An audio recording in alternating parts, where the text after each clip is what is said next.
uma ótima noite para você. Estamos começando aqui mais um programa Qual é o Valor? O nosso assunto de hoje já me deu aqui, nasceram mais alguns cabelos brancos, mas hoje a gente vai tentar fazer vocês aí em casa entenderem direitinho do que se trata e por que isso é tão importante para a nossa vida. Nós vamos falar hoje, né, Valdemar, daqui a pouco eu apresento também o Matheus, nosso convidado, nós vamos falar sobre o conjunto de ideias, de símbolos, de memórias que formam, na verdade, os nossos valores, as nossas opiniões, né? Por que a gente pensa como a gente pensa? Por que, de repente, eu gosto disso, não gosto daquilo? Será que o gosto é livre ou alguém trabalhou ali atrás? Existe uma intenção de formar esse gosto que eu adquiri? Parece conversa de maluco, gente, mas nós já vamos entender. Nós vamos falar hoje de Homem-Aranha, né? De tudo, Cinderela, nós vamos falar de desenho animado, de filme e de novela também. Nós vamos falar de novela. Então, assim, para discutir esse assunto aqui, nós convidamos hoje, temos aqui o Matheus Araújo, professor de literatura, criador do curso online de literatura e do projeto Redescobrindo os Clássicos. Seja bem-vindo, Matheus. Eu que agradeço, Miriam, Valdemar. É um prazer estar aqui, é um prazer estar com todo mundo aqui em casa. Vai ser um pouinho difícil explicar exatamente o que é imaginário. Não vai. Mas todo mundo vai sair daqui entendendo e vai sair daqui sabendo o que fazer diante de uma situação tão difícil que a gente está vivendo. Em relação ao nosso imaginário. Porque, na verdade, nós estamos rindo aqui, gente, mas é sério esse negócio. E ele é mais complicado do que se parece. Nós chamamos o reforço, né? Temos o Guilherme. Temos um reforço. Também, né? O Guilherme Almeida está aqui no telão com a gente. Guilherme, aparece aí. O Guilherme, que é professor de História, consultor na área de Educação. Seja bem-vindo, Guilherme, para participar conosco dessa discussão. E eu já começo aqui passando a bola para o Matheus, para a gente dar um primeiro significado para esse negócio de imaginário. O que é imaginário? Por que é importante falar sobre isso? Olha, tecnicamente, imaginário é aquilo que faz a ponte entre os nossos sentidos e a nossa memória. É um pouquinho difícil explicando assim, mas preste atenção que você vai chegar a uma conclusão. Tudo que passa pelos nossos sentidos, tudo aquilo que a gente vê, tudo aquilo que a gente ouve, tudo aquilo que a gente sente, vai para a nossa memória. E toda essa carga de experiência que a gente vive, em certo momento, a gente precisa colocar para fora em forma de decisão, em forma de ação, um ato que a gente toma, qualquer tipo de atitude, com quem que a gente se relaciona, do jeito que a gente fala, aquilo que a gente quer, os nossos objetivos na vida, tudo isso é influenciado por aquilo que a gente já viveu, pelas nossas experiências. Então, vamos dizer assim, o órgão da mente que é responsável por isso é justamente o imaginário. Ele vai trabalhar as nossas experiências para que a gente tome uma decisão. Eu costumo dar um exemplo muito prático e muito fácil que qualquer pessoa em casa vai entender. Se eu perguntar aqui agora, se você está numa sexta-feira à noite, sem nada para fazer em casa, você vai pedir ali uma comida. O que é que você pede? Hambúrguer ou sushi? Cada um vai escolher um, não é? Você, Mira? Eu peço sushi. Eu sushi também. Vamos ver o que o Guilherme... Ô, Guilherme, você consegue ajudar a gente aqui, o pessoal que está em casa, entender também de modo aí mais fácil o que é esse tal de imaginário e por que ele nos preocupa tanto hoje? Porque essa é a questão, o pano de fundo. Muito obrigado pelo convite, é uma honra estar aqui na presença de vocês. O grande professor Matheus aqui também.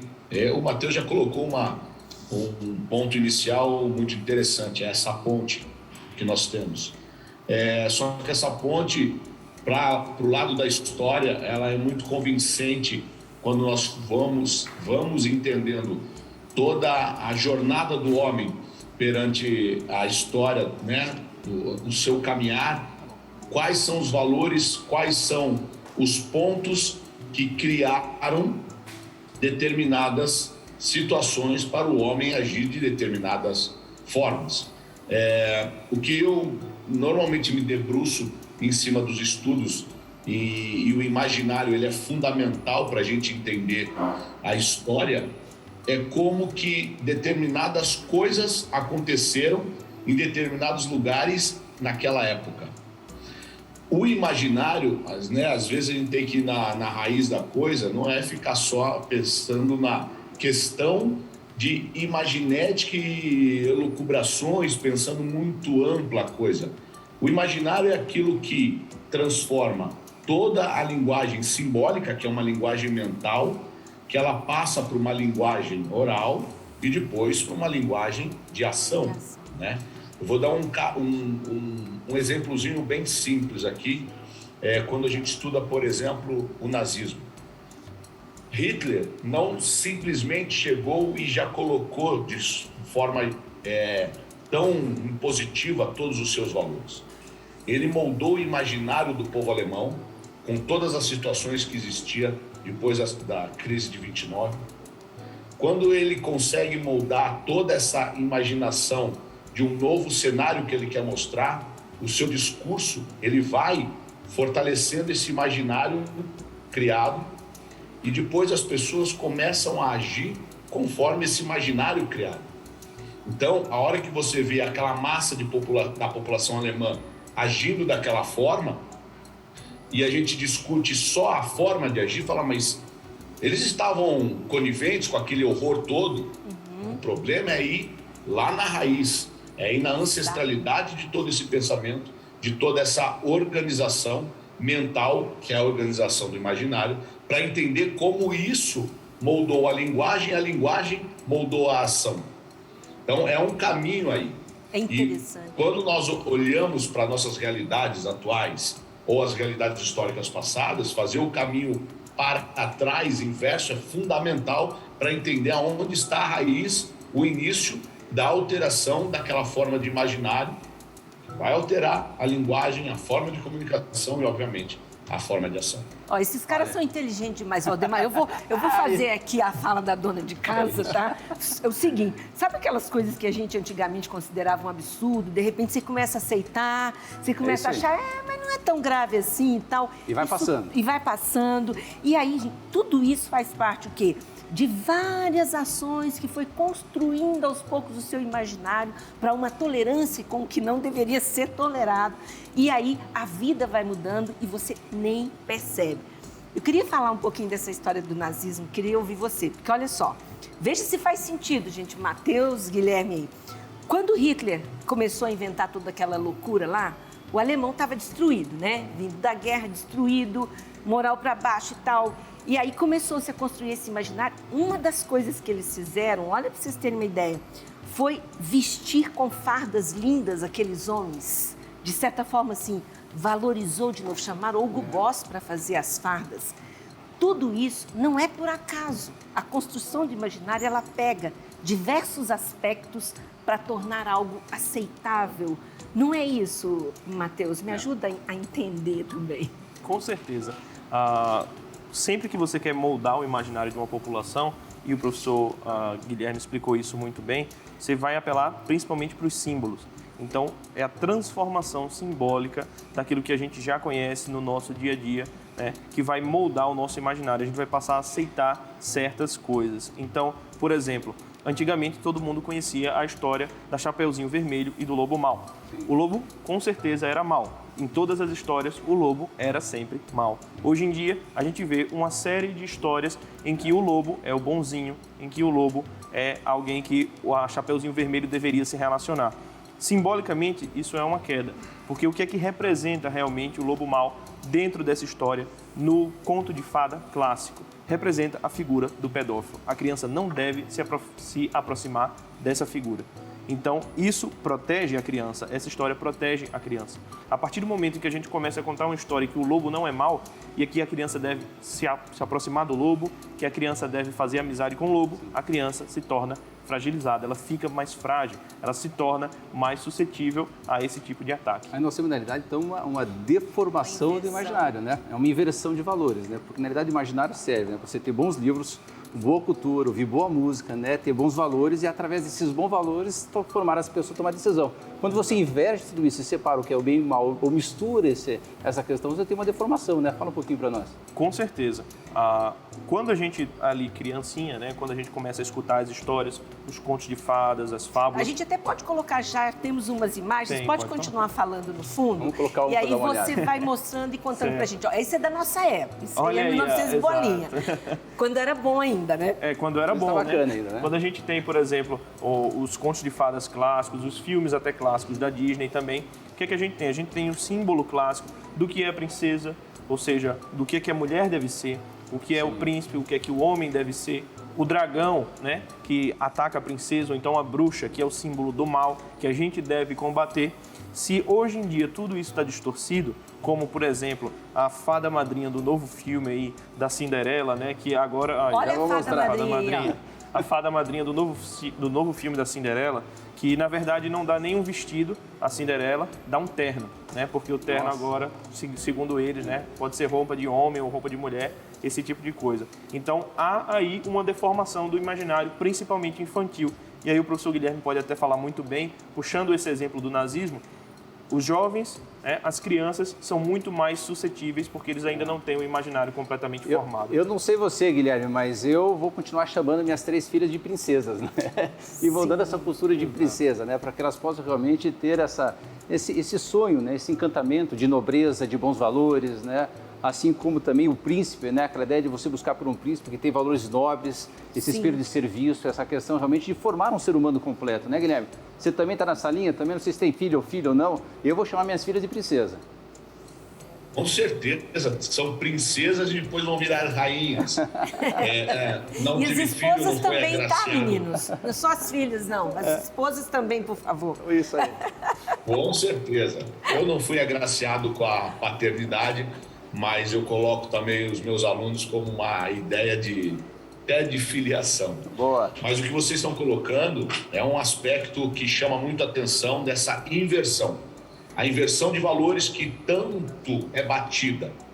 Veja, uma coisa interessante é o seguinte: nós não temos um vácuo de imaginário nem vácuo de valores. A palavra mesmo é pervertido, é alterado. E essa alteração ela tem que ser feita decantada aos poucos, para depois ela virar algo que está no momento aceitado. Então, na década de 40, 50, 70, até a década do início dos 2000, nós não conseguiríamos e não veríamos uma fada madrinha que é um homem, como vocês mostraram muito bem aí. Por quê? A sociedade não está naquela perversão total ainda para aceitar isso daí. Então a coisa ela tem que ser feita aos poucos. Essas alterações elas são feitas à medida, ela é feita à medida que a sociedade vai avançando. O caso do nazismo que a gente começou a debater, né, que eu coloquei nesse ponto inicial, na medida devagarzinho, veja, ele não surge com ideias do nada. Por que o nome é Terceiro Reich? Porque teve o segundo e teve o primeiro. Por que ele usa a suástica, aquela cruz torta, né? A cruz de ferro retorcido? Porque ela rememora um símbolo de uma civilização dita pura, da ancestralidade lá dos indo-europeus de 3.000 anos antes de Cristo. Então, eles não criam nada novo no momento. Eles utilizam de elementos que já tem na cultura e vão colocando a alteração desses elementos aos poucos. Então, a novela é um caso sintomático disso, esses desenhos também, livros, o que estão ensinando para nossas crianças nas escolas, é a mesma coisa. Elas são padrões alterados aos poucos, eles não são impostos. E essa é uma alteração, então, do imaginário feita aos poucos. Então, no final das contas, as crianças que, na sua maioria, estão indo nos cinemas e olhando aquela fada madrinha que é um homem, ou no mínimo é um ser meio híbrido, aquilo não causa um espanto, choca, né? Porque já está sendo acostumado ao longo do tempo. É isso que nós temos que analisar, principalmente historicamente, aonde foi feito esse início da perversão. No caso da Alemanha e outros casos históricos, é fácil a gente ver isso quando, por exemplo, uma sociedade está imersa num caos causado pela Primeira Guerra Mundial, a década de 20 e a terrível crise de 1929, deixa a população europeia e principalmente alemã sem eira nem beira. Todas as certezas que eles estavam segurando, política, economicamente, religiosamente mais ou menos, porque já tinham uma diminuição dos valores religiosos, essa população está sem pai nem mãe. Aí chega uma identidade política, como você bem colocou, Mira, totalmente performada, bem vestida, mostrando organização em meio ao caos. As pessoas se ligam nisso. Eu quero ser isso, e eu quero isso para mim e para o meu país. Então, a Alemanha, que está imersa no caos, assim como a União Soviética, que é a Rússia que esteve imersa para ser criada a União Soviética, faz com que a população busque padrões de ordem, porque a mente humana não lida com a desordem, com o caos. Você precisa de um porto seguro. E eles funcionam como isso, como um porto seguro. Eles dão essa mão para te tirar desse caos. Agora, o que nós vemos ao longo do século XX é o caos e a perversão dos valores criados por eles mesmos, e eles darão a saída. O filme V de Vingança é maravilhoso nessa ideia, e fica aqui uma dica também interessante para assistir, que você cria o caos e você dá a solução para aquele caos. Sabe, Guilherme, você... Nossa. No começo da tua fala, você falou uma coisa que me chamou bastante atenção, né? Que não tem esse vácuo de formação, né, do imaginário, né? Ou você está formando o imaginário, né? Que isso é a formação para o bem, ou você está deformando o seu imaginário, né? Por isso a importância da escolha de bons livros, bons filmes, né? Bons conteúdos na internet, porque hoje tem conteúdo para todo quanto é tipo de informação, né? Então essa busca de bons conteúdos vão formar o imaginário. E os maus conteúdos vão deformar. Como é que fica essa questão da formação e da educação do imaginário, Perfeito. Matheus? Perfeito sua colocação, Waldemar. Seguinte, a partir do momento em que eu tenho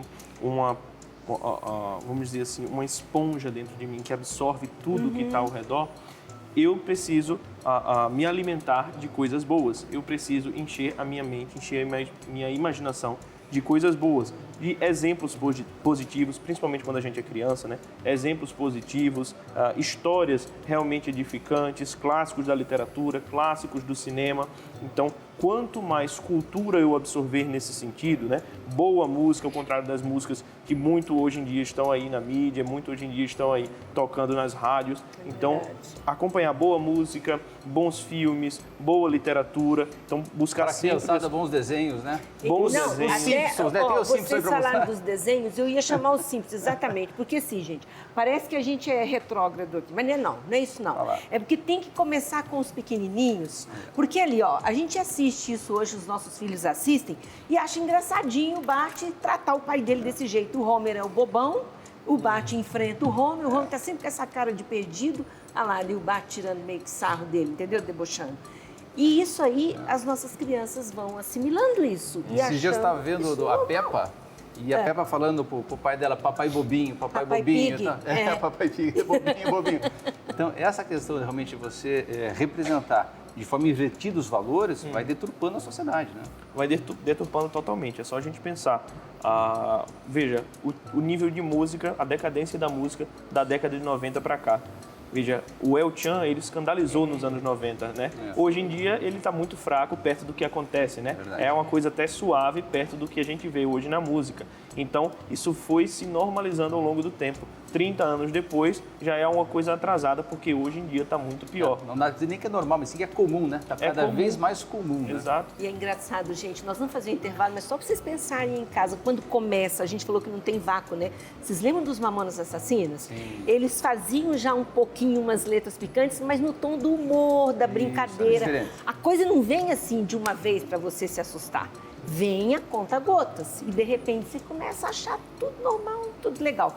A gente vai fazer um intervalo e nós já voltamos mostrando para você também cenas de filme e cenas de novela, falando das novelas, de momentos que você aí em casa vai se lembrar de como isso foi importante no imaginário brasileiro. Já voltamos.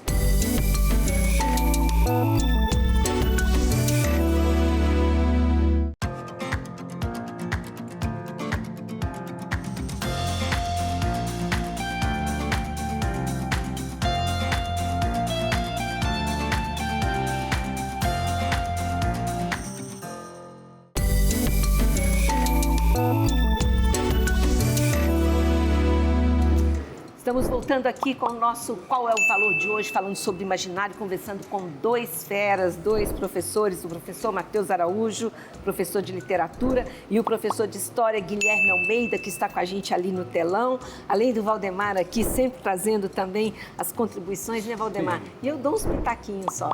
Eu jogo a bola para vocês. Estou aqui aprendendo um monte, viu? Esses assuntos a gente dá uns pitacos. Gente, olha só, me parece que esse imaginário atual, ele é muito moldado nesse progresso material, muito mais do que o progresso espiritual. O que se buscava antes, hoje já não faz tanto sentido. E aí eu trago cena de um filme clássico também, que é o Sétimo Selo, para a gente conversar um pouco sobre isso. Vamos soltar essa cena do filme, que é o momento do jogo de xadrez. Ó, ali, eu vou narrar um pouquinho só para o pessoal entender. A morte veio buscar o cavaleiro, tá? Vänta ett ögonblick. Så säger ni alla. Men jag lämnar inga uppskov. Du spelar ju schack, inte sant? Hur vet du det? Aí o cavaleiro vai pedir uma trégua Jag har ali. sett på målningar och Lógico que ele não quer morrer, né? Ja, jag är verkligen en ganska Mas a skicklig morte schackspelare. não se fez de boba, Du não. kan Eu ändå sou um inte bom vara skickligare än jogador. jag. Varför vill du spela schack med mig? Det är min sak. Det har du rätt i. Villkoret är att jag får leva så länge jag står dig emot. Spelar jag dig matt, förger du mig.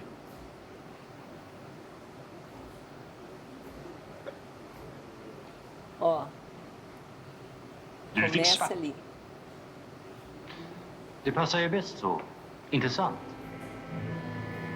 E ali começa, então, a gente quer entender o que essa cena, esse filme, tem a ver com o imaginário que nós estamos Você discutindo vê, aqui. né, Mira, que a morte concorda em jogar o xadrez, né? Porque, na verdade, a morte nunca perde, né? A Ela já morte sabe que vai acontecer. mais cedo ou mais tarde Já vai sabe. acontecer, né? Fala pra nós aí, Matheus. Essa cena do filme, ela trata principalmente desse confronto que a gente tem todo dia, na verdade, com a morte, né? Que é algo que a gente precisa pensar direitinho, que com a chegada do Covid-19, muitas pessoas começaram a perceber que um dia elas vão morrer, né? Sendo que isso sempre foi uma verdade universal. A gente sempre soube, o ser humano sempre esteve diante da morte, e a morte pode vir a qualquer momento, ela não tem um tempo determinado. Então a gente tem que estar sempre preparado, pelo menos para jogar esse jogo de xadrez aí com a morte, pra, pelo menos ter alguma coisa para enfrentá-la, né? Eu gosto de recomendar um livro aqui, para quem está buscando realmente formar o imaginário nesse sentido, que é A Morte de Ivan Ilitch, do Tolstói, né, que é um livro fantástico que trata justamente de um indivíduo que buscou a vida material, que buscou, né, sempre ali estar na aristocracia. Ele era um juiz, uma pessoa muito rica, então quis sempre ter uma vida muito confortável, e um belo dia ele percebe que ele está morrendo, ele não tem nenhuma salvação. E ele entra justamente em desespero, porque ele nunca meditou sobre isso, ele nunca parou para pensar sobre isso. Então, como a gente vive uma vida muito automática, né, a gente nunca para pensar sobre isso. Quando chega uma pandemia, quando chega um vírus como esse, quando chega toda uma situação caótica como essa, a gente começa a entrar em desespero. Então, pensar sobre a morte fortalece o imaginário, né? Porque eu posso ter um imaginário fraco, né? O imaginário fraco me impede de pensar sobre os outros, me impede de perceber a doença do próximo, da pessoa que está próxima, me impede de pensar sobre o Covid. As pessoas estão sofrendo com o Covid nesse momento, as famílias estão perdendo um monte de vida. Quer dizer, se eu não parar um pouquinho para meditar, para não pensar um pouquinho do próximo, para poder transformar essa realidade para o bem, eu acabo tendo uma vontade fraca, né? E um imaginário fraco. Exatamente. E esse é um processo, na verdade, natural que todo ser humano tem. Automaticamente, quando a gente está diante de uma situação nova, a gente quer procurar alguém que já passou por aquilo para receber um conselho, para entender o que está acontecendo.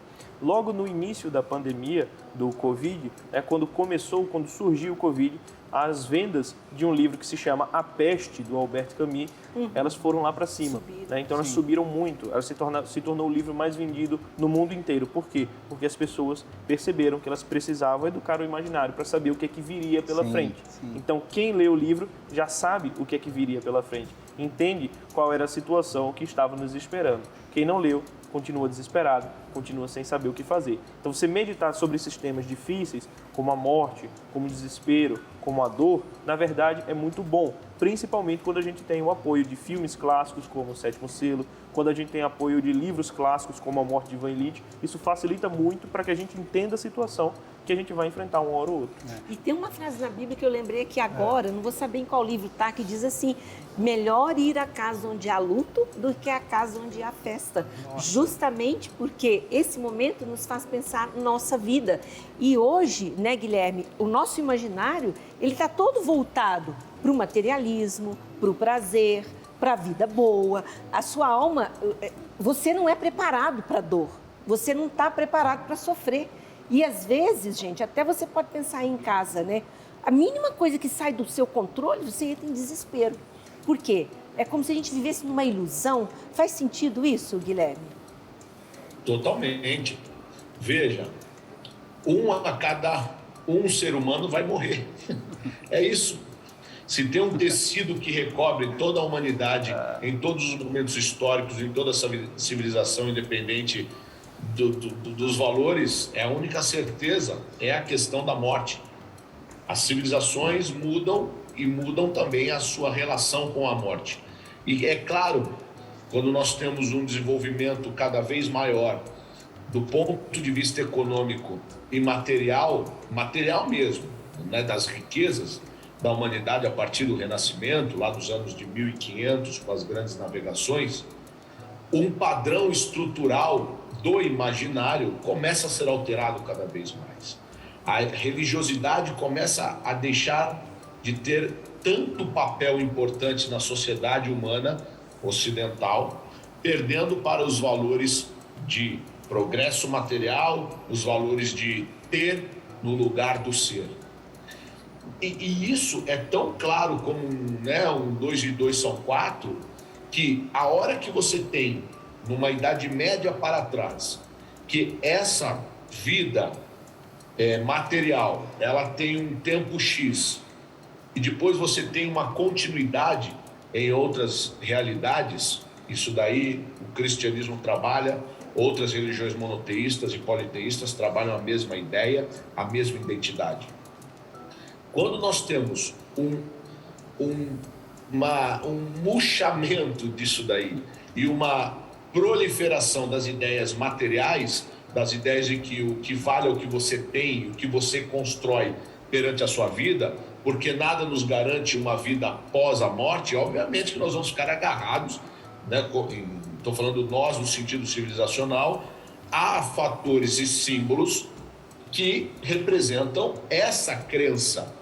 Então as pessoas estão ligadas a essa crença que veio sendo criada aos poucos. Então, quando, por exemplo, nós fazemos uma comparação com a gripe espanhola que começa na Europa em 1918, tem seu ápice em 19 e 20 e começa a decair. Em números absolutos, a gripe espanhola, que foi uma influenza ou uma gripe, né, no sentido não é um vírus como que a gente tem hoje em dia. Travou aqui a fala do Guilherme, mas ele já volta. Daqui a pouco ele volta. Eu imagino que ele ia dizer que em números absolutos matou mais do que agora, né? E agora, voltou aí, pode continuar, Guilherme. Você disse em números absolutos... Em números absolutos, a gripe espanhola matou cerca de 55 milhões de pessoas. E qual que é o frenesi daquele momento? Não é que é quase nenhum, mas é o que nós temos hoje em dia. Muito menor. Então, o que nós temos que analisar é justamente isso. Por que que lá, que matou 55 milhões de pessoas, em relação ao que nós temos hoje, o caos era menor?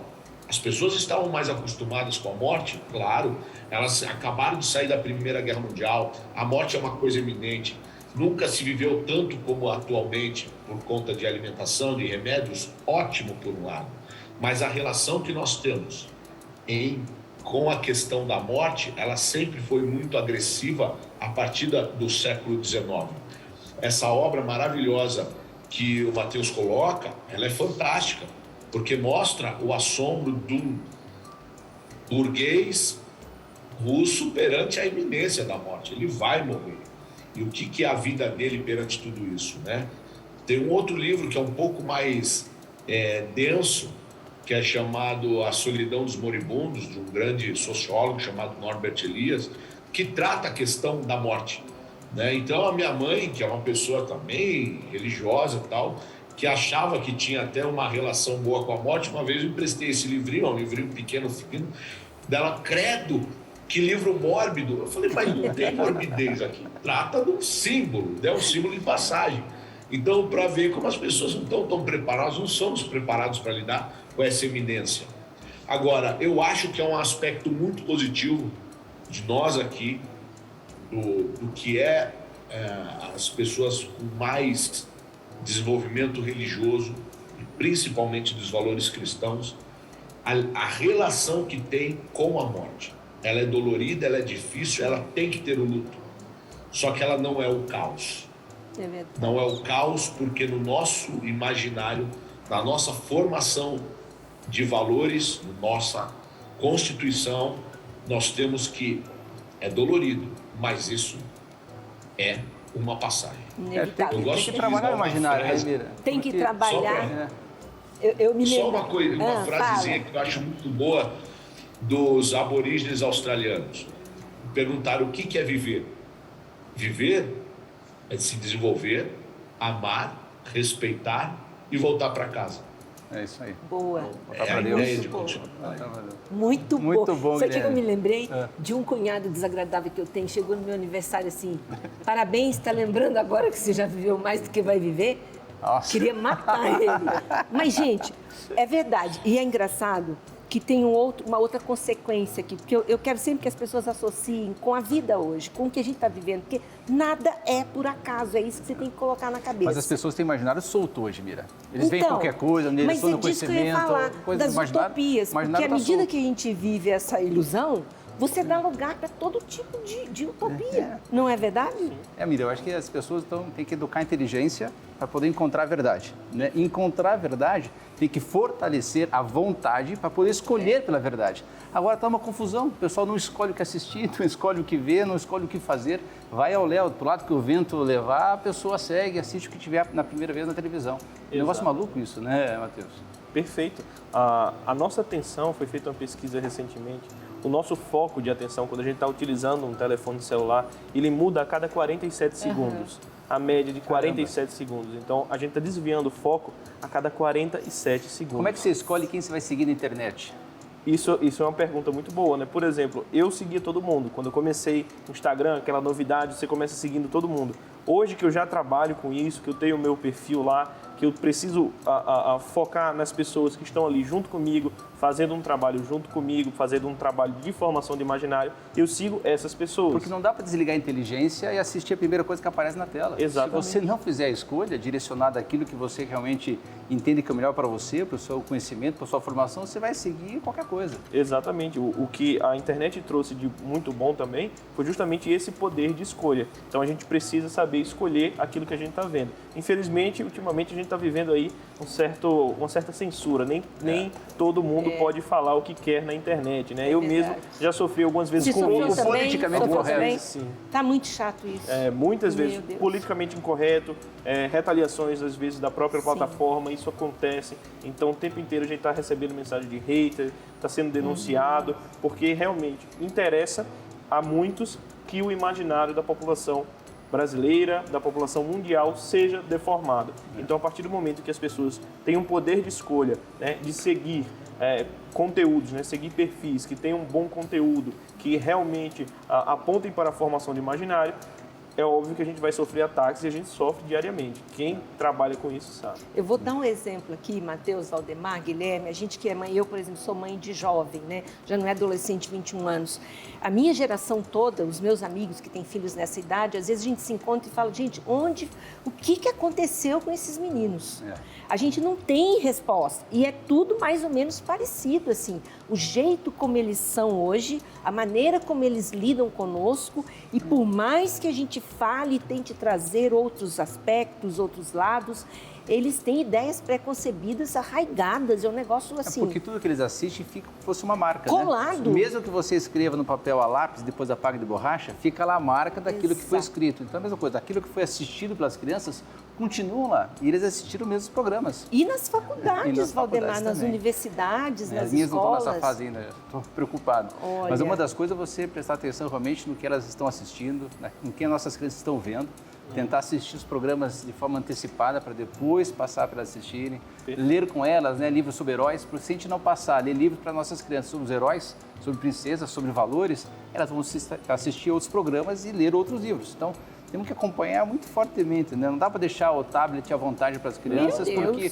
o risco de ter uma má formação do imaginário nas nossas crianças, deixando o tablet livre, deixando o computador livre, é muito perigoso, né? Tem que estar atento com nossas crianças, né? E isso também, assim, a gente precisa colocar uma certa responsabilidade nos pais, porque muitos pais me procuram me perguntando, sempre tem lá no meu perfil, né? Sempre me perguntam, eu quero fazer com que o meu filho leia, né? O que é que eu preciso fazer? Que passo a passo que eu preciso seguir? Primeira coisa que eu sempre pergunto, o que é que você lê? O que é que você está lendo todo dia na frente do seu filho?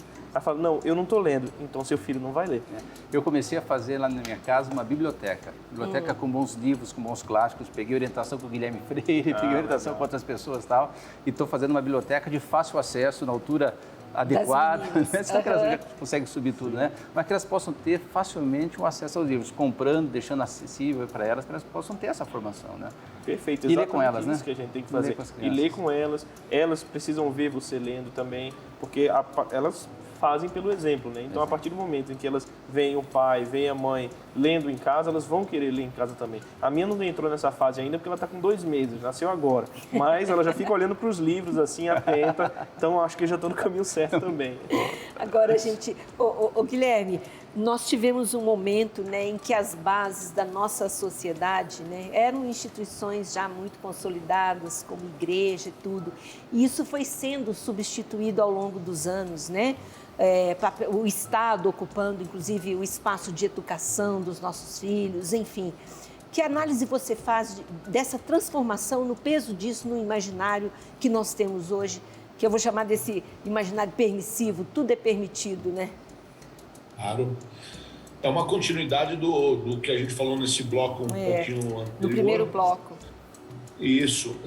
Nessa ideia é o seguinte, quando nós temos desgastes históricos, por N razões, que vem uma ideia chamada de humanismo, exato, que se confunde ao Renascimento, nos séculos de 1500, 1600, o século XVI, o século XVII, etc., nós temos uma alteração muito significativa no valor da sociedade como um todo.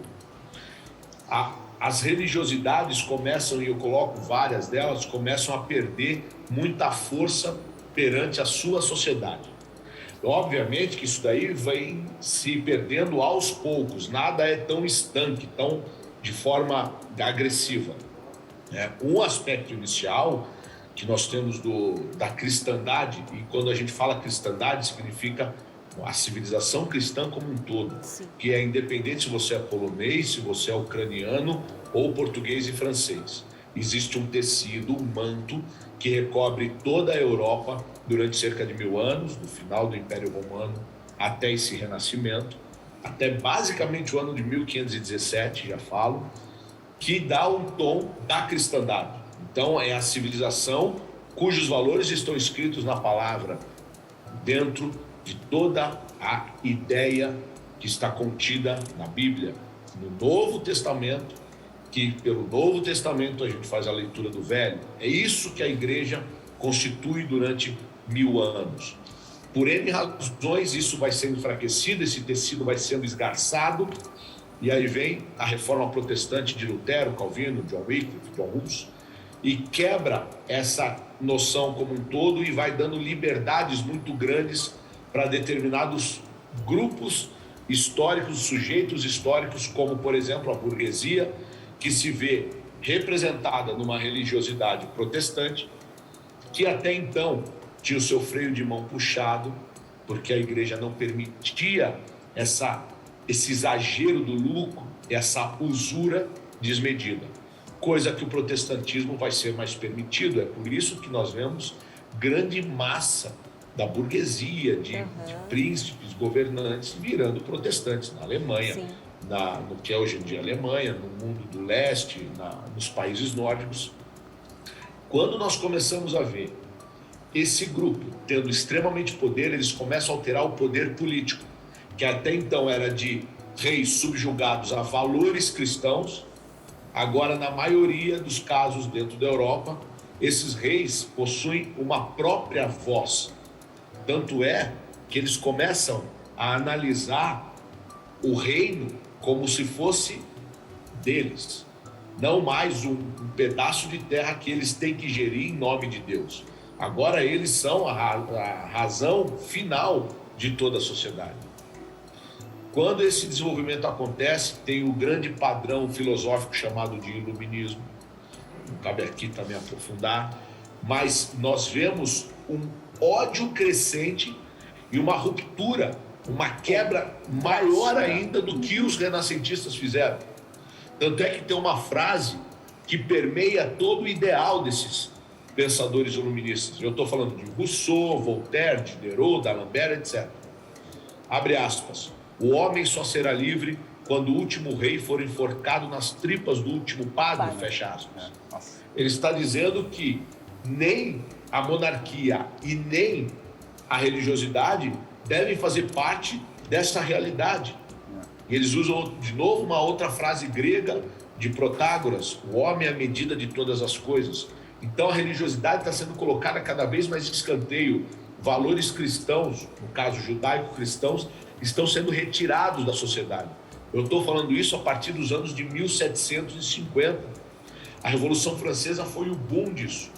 E veja como as coisas vêm tomando proporção desde 300 anos atrás. Século XIX, mais aprofundamento. Século XX, mais aprofundamento. Aí chega um padrão de desestrutura total da sociedade, que os valores estão totalmente perdidos lá atrás. Para a grande massa, o Estado é laico, não pode ter religiosidade nas escolas, a cruz deve ser retirada. E aí você tem o quê no lugar disso? A gente já falou, é o progresso material por um lado, mas a cultura sempre existiu. Que cultura que vai ser? O senhor Matheus colocou muito bem. O El Chan hoje em dia é obsoleto. É fichinha, né? Hoje... A roupa da Carla Pérez não é tão feia assim. Porque a hora que você compara com essas perversões aí, Ludmilla, Anitta, a Pablo Vittar, nem no português você consegue definir essa coisa. Você chama a Pablo, o que é isso? O gênero neutro adentrando, o gênero neutro só pode adentrar hoje em dia nas universidades porque foi feito um programa para isso. É muito bem pensado. E agora, só para finalizar o pensamento, Mira, dentro dessa tua colocação, veja, desde que o mundo é mundo, a sociedade humana ela é formada na sua raiz principal, a célula-mãe da sociedade, é a família. O que eles fazem na atualidade? Destroem a célula-mãe. Eles não estão destruindo a família, eles estão alterando o significado de família. Então, a família pode ser 2 pais e uma mãe, 2 mães e um pai, ou 2 mães ou 3 mães, não interessa. Isso é uma família desestruturada perante os padrões que sempre existiram. Então, veja, de novo, só para finalizar, nada fica no vácuo. Sempre tem alguma coisa que rege esses valores. E o que nós temos hoje em dia de valores, são valores, na comparação do que a gente sempre teve, extremamente deturpados. Então, uma crescente sexualização, uma crescente perversão, ela é sentida aos poucos e as pessoas que vêm agem em conformidade com isso. É tipo uma forminha de gelo. Você tem uma forma de gelo que na realidade redonda, o gelo vai sair redondo. Quadrado vai ser quadrado. Que na realidade está deformando o imaginário das pessoas, né? A gente vai fazer um intervalo e a gente já volta, Guilherme. Um minutinho, que o nosso bloco encerrou aqui. Eu vou para o intervalo, mas fiquem aí conosco porque a gente vai voltar falando também das novelas. E aí você vai entender melhor ainda o que a gente está falando. Fica aí, já voltamos, Guilherme.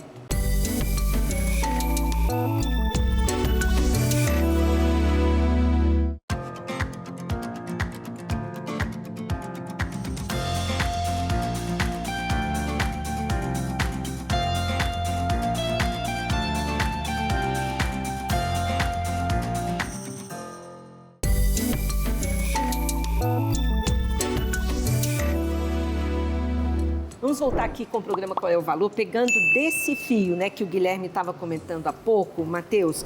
Se a gente trouxer a discussão agora, Valdemar, para as novelas, a gente vai observar que a novela sempre foi um momento de lazer, de constituição social ali, quando tinha altos índices de audiência. Um momento de ócio, que estava lá para se divertir. Todo mundo junto fazendo a mesma coisa no Brasil. Estavam colocando cultura ali, conhecimento na sua cabeça. Exatamente. E aí a gente foi aceitando aos poucos, não era assim, de cara. A gente ia começando a achar normal uma traição, aí depois a novela começou com o divórcio. Aí, influenciou, inclusive, né? Cada coisa, a gente vai influenciando a sociedade. Vamos jogar algumas cenas de novelas aqui? Aí, vamos ver, para a gente discutir aqui com os nossos convidados. Vamos ver o que a Mira colocou para nós. Ó, para aí um pouquinho. A Força do Querer. Essa daí era uma personagem que chamava Bibi Perigosa. Se vocês se lembram, vocês que estão em casa, essa personagem, ela se uniu, né, ao marido, se tornou também traficante, passou a ser respeitada no morro. E aí, o que era para ser a vilã, na verdade, passa a ser admirada por toda a sociedade, porque ela era bonita, ela era vencedora no intuito que ela tinha de conquistar aquele morro, de se tornar uma grande traficante com muito dinheiro. Então, gente, percebe aí, né, a inversão dos valores, penetra no imaginário das famílias, né? Na realidade, ela traz uma ideologia, ela traz uma filosofia, ela traz um padrão comportamental que vai dizer realmente, olha, o crime compensa, estou aqui me divertindo, fazendo festa, com roupas, com joias, com carrões, com dinheiro e tal. E o imaginário da família vai se transformando. Se você vê isso aqui pela metade, você vai achar que aquilo é bom, quando na realidade não tem nada de bom, né? Exato, perfeito. E a TV, o rádio também, eles têm muita influência no imaginário nesse sentido.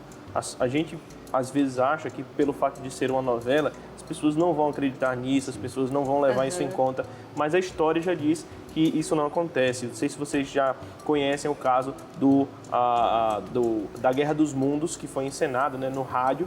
A Guerra dos Mundos do H.G. Wells foi encenada no rádio pelo Orson Welles, e quando ele estava encenando, né, olha, tem alienígenas invadindo a Terra. Quando as pessoas mudaram o rádio, pararam naquela estação, todo mundo acreditou. Foi um pânico generalizado. Todo mundo saiu na rua acreditando que realmente os alienígenas estavam invadindo a Terra. Então, o rádio, a TV, hoje também a internet, eles têm muita influência sobre o imaginário. Não é porque é ficção que a gente não acredita naquelas histórias. Todo mundo se relaciona com um personagem de ficção, todo mundo gosta de um personagem de ficção, e esses personagens, eles se tornam, pra gente, exemplos daquilo que a gente quer ser, né? Então, toda criança, ela sempre quer ser o príncipe, sempre quer ser a princesa, sempre quer ser o herói, sempre quer ser um personagem valioso, sempre quer ser um personagem virtuoso que a gente vê nas histórias. Quando a gente se torna adulto, isso não deixa de ser diferente. Então, as novelas, elas influenciaram muito aquilo que a gente está vendo nos dias de hoje. Essa sexualização, essa deturpação dos valores. Padrão de vestuário, né, de não, roupas. Tudo. Coloca aí a cena Cida, de uma outra novela do Dancing Days, até pra, já que você está falando da sexualização, para a gente mostrar nessa época o sucesso que foi isso, gente. As meninas começaram a se vestir dessa forma. Guilherme, o que você tem a dizer sobre isso, Guilherme? Bom, acho que a última novela que eu vi foi Rock Santeiro. Tem essa aqui também. Pode falar do Rock Santeiro, então, que foi bem emblemática. Mas o padrão é isso. Mesmo a Disney, né, que tem uma alta cultura nos filmes, nos desenhos, né, maravilhosa, era música clássica, tinha uma alteração de padrão. A hora que você vê o vilão, ele é mais forte, mais legal às vezes, mais bem vestido do que o herói, que colocam ele como um desmilinguido, um cara sem muito padrão, porque a criança vai pegar aquela ideia inicial de chegar no final e achar, nossa, interessante, ele era uma pessoa mais, né, mais fraca perante ao vilão, mas ele conseguiu superar por várias razões. E hoje em dia, a inversão é 180 graus. Está na outra contramão. O legal é o traficante, o legal é o que trai, o legal é que a mulher que sai com mais homens. É isso. É uma tristeza. Parece parte de um plano para desestruturar todos os valores que nós temos até então. É por isso que nós temos uma sociedade amortecida que aceita quieta mentiras ditas deslavadamente na TV. Está amortecido, a pessoa está amortecida. Né? O Durkheim, que era um grande sociólogo do século XIX, dizia o seguinte: às vezes, quando uma mentira é tão escancarada aos seus olhos, a mente trava e não consegue processar aquilo. Isso é para o século XIX. Diferentemente do que nós temos hoje, foi tão retirado o padrão de comparação, tão retirado, que só tem um padrão, só existe uma forma, só tem uma veia de entendimento. E aí fica fácil para você controlar esse gado. E a televisão, com a sua novela, no meu ponto de vista, ela é uma grande transformadora dos seres humanos zumbis, né? Porque aquilo vira uma realidade, uma diversão, padrão de cultura e de aprendizado também, né? Muitas vezes. Emília, essa do Roque Santeiro, você vai lembrar também, né? Você assistiu, né? Assisti. Assistiu, né? Foram 3 tentativas, foram censuradas as 3 vezes, e na última, quando conseguiram colocar a novela no ar, tiveram que cortar várias imagens, porque era a época que estava terminando ali o militarismo e tal, e o autor era comunista, Dias Gomes. Então, foi uma novela Na emblemática. cidade de Asa Branca, né? Na cidade de Asa Branca. Tem uma história que foi marcante, né? Que tinham 2 padres, né? Um padre mais conservador e um padre mais progressista, né? Então, o padre conservador era chato, era bravo, era toda a característica ranzinza e tal, né? E colocaram lá o padre progressista mais jovem, né? Mais pravante e tal, e o padre acabou se engraçando com a filha do senhorzinho Malta. E a filha ainda maltratava o pai, tinha as questões todas. Então, você veja, eles colocaram realmente essa forma de comparação entre 2 padres e direcionando para um aspecto específico da igreja, né? Então, vai moldando realmente, vai direcionando. Exatamente. Tivemos casos Nada é por acaso. Nada é por acaso, Nada né? é por acaso. Tivemos novela específica que tratava do processo de eleição, né? De você fomentar ou não a queda ou não queda de um presidente. Isso tudo vai influenciando e vai direcionando o imaginário da população, né, Matheus? Com certeza, né? Novelas, filmes e livros também muito famosos costumam fazer isso. Por exemplo, sempre dizem, né, todo mundo diz assim, vamos dizer assim, corriqueiramente, falam, não, olha, os padres colocavam veneno nas páginas dos livros na Idade Média. Bom, isso aí foi tirado do Nome da Rosa, do Humberto Eco, quem assistiu, quem leu o livro. Sim. Ou, por exemplo, essa história de que Jesus foi casado com Maria Madalena, que o Dan Brown, no Código da Vinci, espalhou isso. Então, os livros, os filmes, as novelas, no Brasil, elas fizeram muito efeito. Mas esses filmes, como os filmes do Dan Brown, né, os livros do Dan Brown, eles fizeram muito efeito, eles fizeram um efeito muito mundial. Então, é quase que todo mundo hoje é uma espécie de conspiracionista ao estilo do Dan Brown, né? As pessoas começam a acreditar nesse tipo de coisa. E ele está o tempo todo atacando a igreja, atacando a religião, atacando o catolicismo. E a gente vai percebendo que as pessoas, por assistirem a esses filmes, por lerem esses livros, que não tem o senso crítico hoje em dia não é um termo nem tão bom, porque já foi meio distorcido, mas não tem o discernimento de entender o que é ficção e o que é realidade, né? Não tem esse discernimento de pesquisar, de ir a fundo para ver o que é verdade sobre a igreja, o que é verdade sobre a religião e o que não é. Isso sem falar em alguns movimentos que vão deformando realmente o imaginário com a pressão de grupo, né? Sim. Se você tem lá 5 pessoas que pensam parecido e uma terceira pessoa, né, uma sexta pessoa lá que pensa realmente na busca da verdade, essas 5 pessoas pressionam tanto aquela pessoa que busca a verdade que ela acaba aceitando pela pressão do grupo aquilo que não é verdade. Então essa pressão é muito forte, essa é uma das formas. Outra é a questão do aliciamento, né? Os caras vão devagarzinho, conversando, os aliciadores, incutindo na cabeça, tal. Não se faz uma orientação direta a um ato, né? Mas nas crianças dizem, olha, quero fazer um desafio. E faz um desafio, vai lá e provoca o pai. depois vai lá e faz isso, coisinha Sabe o que que eu simplesinha. lembrei aqui, E depois Valdemar? fica mais firme. Eu lembrei aqui, vocês vão achar que eu tô ficando doida. Eu lembrei aqui, gente, da serpente com a Eva. O que a serpente falou? Não, come, não vai fazer mal, não. Hoje é mais ou menos assim, Mas gente. é uma distorção da Toma realidade. isso aqui, não vai te fazer mal. Consome isso aqui, é só um pouquinho, não vai te fazer mal. E aí vai... Devagarzinho, né? Devagarzinho. Devagarzinho. Devagarzinho. Né, Guilherme? Faz sentido aqui eu lembrar da Eva, lá do Adão, lá atrás. Porque foi isso que a serpente fez, dissimulada. É claro. Serpente eu entendi origens- de imaginário. É. Com certeza. As origens bíblicas de padrão, de história, elas são maravilhosas. Tanto é que tem um livro de um grande linguista canadense chamado Northrop Frye. Ele escreve um livro chamado Código dos Códigos. E ele nem era religioso. Ele só trabalha as ideias de todos os códigos literários na Bíblia.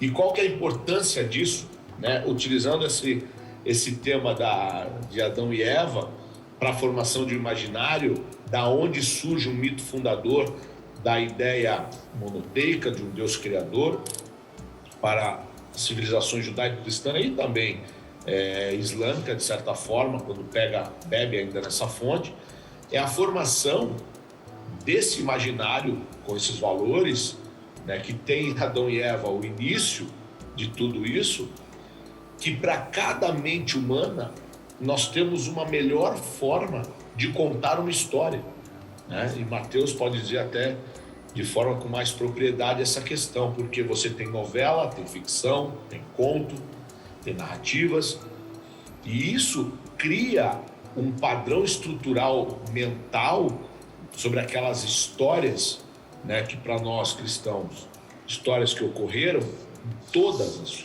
os seus sentidos. Muito bom. Né, e é uma história com uma ideia muito maravilhosa de continuidade, onde os judeus param, né, até o advento de Cristo, só ficam com o anterior, e nós continuamos. Então é uma linha única da história da humanidade até o advento do arquétipo principal, do ponto de vista, né, de modelo, que é o próprio Deus encarnado.